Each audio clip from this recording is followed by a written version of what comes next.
Halo Sobat Ada Jejak Misteri, bayangkan sebuah kota yang dulunya hanya tanah liar tak bertuan, namun kini menjadi simbol kekuasaan, kejayaan, dan peradaban dunia barat. Kota itu adalah Roma. Di balik keindahannya, tersembunyi kisah masa lalu yang penuh mistos, peperangan, dan ambisi. Di video kali ini kita akan membahas sejarah terbentuknya kota Roma. Nah, langsung saja kita mulai pembahasannya.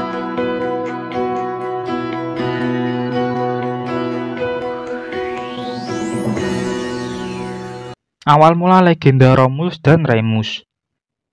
Sejarah Roma tak bisa dipisahkan dari kisah legendaris dua bersaudara, Romulus dan Remus. Kisah ini bukan hanya mitos, melainkan cermin dari nilai-nilai dan identitas orang Romawi. Menurut legenda, Romulus dan Remus adalah anak dari Rhea Silvia, seorang putri bangsawan dari Alba Longa, sebuah kota kuno di wilayah Latium. Ayah mereka dikisahkan adalah dewa perang Mars.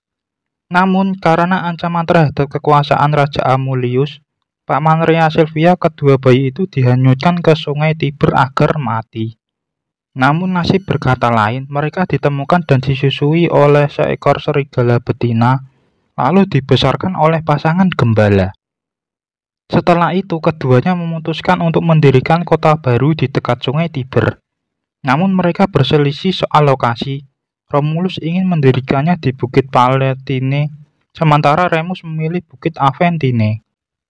Bukti arkeologis dan kota-kota Latin. Meski legenda Romulus populer, para sejarawan dan arkeolog punya penjelasan yang lebih rasional tentang asal mula Roma. Wilayah Roma awalnya dihuni oleh suku Latin yang menetap di perbukitan sekitar sungai Tiber, terutama Bukit Palatine. Bukti arkeologis menunjukkan bahwa sekitar abad ke-10 hingga ke-8 sebelum Masehi, sudah ada pemukiman kecil di sana. Masyarakatnya hidup dari pertanian dan perdagangan lokal. Letak geografis Roma sangat strategis.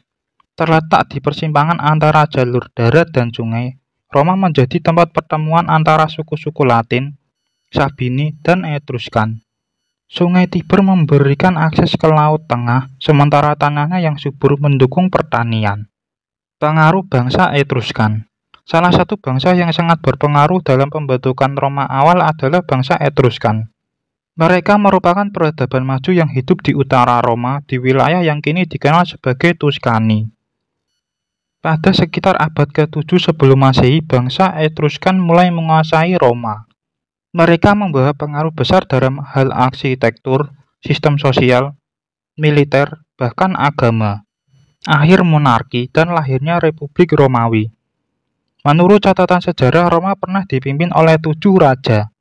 Raja pertama adalah Romulus, dan yang terakhir adalah Tarquinius Superbus atau Tarquinius si Angkuh yang berasal dari keturunan Etruskan. Raja Tarquinius dikenal sebagai penguasa yang tiran dan kejam. Pemerintahannya yang otoriter menyebabkan ketidakpuasan besar di kalangan bangsawan dan rakyat. Puncaknya terjadi saat putranya Sextus Tarquinius memperkosa seorang wanita bangsawan bernama Lucretia. Kejadian ini menyulut kemarahan besar dan akhirnya memicu pemberontakan. Pada tahun 509 sebelum Masehi, rakyat Roma menggulingkan monarki dan mendirikan sistem pemerintahan baru, Republik Romawi. Ini adalah tonggak sejarah penting. Struktur sosial Roma awal. Masyarakat Roma awal dibagi dalam 2 kelas utama, patrisian dan plebeian. Patrisian adalah bangsawan atau keluarga elit yang memiliki tanah dan kekuasaan. Mereka mendominasi senat dan posisi penting dalam pemerintahan. Sementara itu, plebeian adalah rakyat biasa, seperti petani, pedagang, dan pekerja. Awalnya mereka tidak memiliki hak politik, namun seiring waktu mereka memperjuangkan kesetaraan dan akhirnya mendapatkan hak untuk memilih, menjadi pejabat publik, dan bahkan masuk senat. Konflik antara 2 kelas ini disebut Conflict of the Orders dan berlangsung selama berabad-abad. Namun akhirnya melahirkan sistem hukum yang lebih adil, seperti hukum 12 meja Twelve Table yang menjadi dasar hukum Romawi. Ekspansi wilayah dan munculnya kota metropolitan. Setelah menjadi republik, Roma berkembang sangat cepat. Mereka menaklukkan wilayah sekitar Latium, lalu menyebar ke Italia Tengah dan Selatan. Roma tidak hanya menaklukkan, tetapi juga membangun jalan saluran air dan koloni. Dengan pertumbuhan ini, Roma berubah dari kota kecil menjadi metropolitan kuno yang megah. Pasar-pasar ramai, kuil-kuil dibangun untuk dewa-dewa Romawi, dan forum-forum publik menjadi pusat kehidupan politik dan sosial. Dari republik menuju kekaisaran. Meski sistem republik bertahan lama, namun banyak konflik politik dan militer yang menguji stabilitas Roma. Munculnya tokoh-tokoh besar seperti Julius Caesar, Pompei, dan Crassus menunjukkan betapa kuatnya pengaruh pribadi dalam politik. Ketika Julius Caesar diangkat sebagai diktator seumur hidup, banyak senator merasa sistem republik terancam. Caesar akhirnya dibunuh pada 44 sebelum Masehi oleh kelompok senator yang ingin menyelamatkan republik. Namun, kematian Caesar justru mempercepat runtuhnya republik. Perang saudara pecah, dan akhirnya muncul sosok Octavianus, keponakan dan anak angkat Caesar, yang mengalahkan semua pesaing dan menjadi penguasa tunggal Roma. Ia kemudian diberi gelar Augustus dan memproklamirkan berdirinya Kekaisaran Romawi pada tahun 27 sebelum Masehi.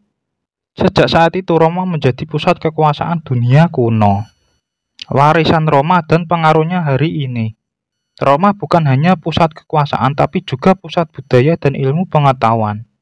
Dari hukum, arsitektur, teknik, hingga sastra, semuanya berkembang pesat di kota ini. Sistem jalan Roma, jembatan, dan saluran air menjadi contoh teknologi luar biasa pada zamannya. Bahasa Latin yang digunakan di Roma menjadi akar bagi banyak bahasa Eropa seperti Italia, Prancis, Spanyol, dan Portugis. Itulah kisah panjang sejarah terbentuknya kota Roma. Sebuah perjalanan dari mitos menjadi kenyataan, dari desa kecil menjadi ibu kota kekaisaran dunia. Jika kamu suka konten-konten seperti ini, jangan lupa like, komen, dan subscribe agar kalian tidak ketinggalan video-video menarik lainnya. Sampai jumpa di video berikutnya. See you next time.